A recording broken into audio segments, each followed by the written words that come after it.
បាទសូមស្វាគមន៍សាជាថ្មីម្ដងទៀតថ្ងៃនេះដែរខ្ញុំបាននឹងចែករំលែកអំពីវិធីធ្វើកាហ្វេទឹកដោះគោក្តៅបាទដោយយើងធ្វើការឆុងជាមួយនឹងម៉ាស៊ីនបាទដោយជាដំបូងគឺយើងត្រូវកាត់សំបកដៃឆុងសិនបន្ទាប់មកគឺយើងយកទៅកិនសាច់កិនយកក្របកាហ្វេបងប្អូនអរគ្នាកិនគឺយើងយកចំនួន18ក្រាមបាទវាយើងកិនយកចំនួន18ក្រាមសម្រាប់កាហ្វេ2សត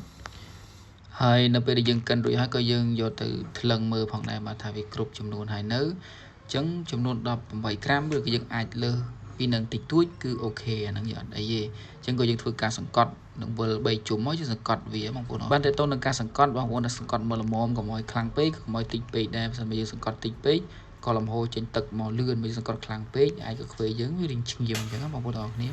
បាទនេះគឺម៉ាស៊ីនចាប់ផ្ដើមចម្រោះចេញទឹកហើយបាទតើតើនៅលំហូរទឹកកាហ្វេទឹកនេះមិនទាន់ថាត្រូវ 100% ទេក៏ប៉ុន្តែយើងអាចទទួលយកបាន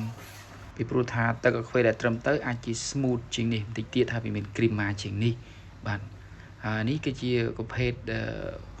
កាហ្វេដល់គោក្តៅនេះគឺយើងត្រូវការប្រើទឹកដោះគោខាប់បាទចំនួន30 ml ស្មើនឹងស្ករ 100% បើសិនបើបងប្អូនត្រូវការស្ករ 50% យើងអាចដាក់តែ15 ml បានហើយបាទព្រោះយើងធ្វើការកូរវាឲ្យសព្វទៅនៅពេលយើងកូរវាសព្វហើយក៏យើងយកទឹកចំនួន70 ml បងប្អូន70ពី60ទៅ70យើងយកទឹកដែលយើងវាល់រួចហើយនឹងយកចាក់ចូលទៅក៏យើងកូរក៏វាបង្កើតបានជាកាហ្វេដល់គោក្តៅបែបងាយ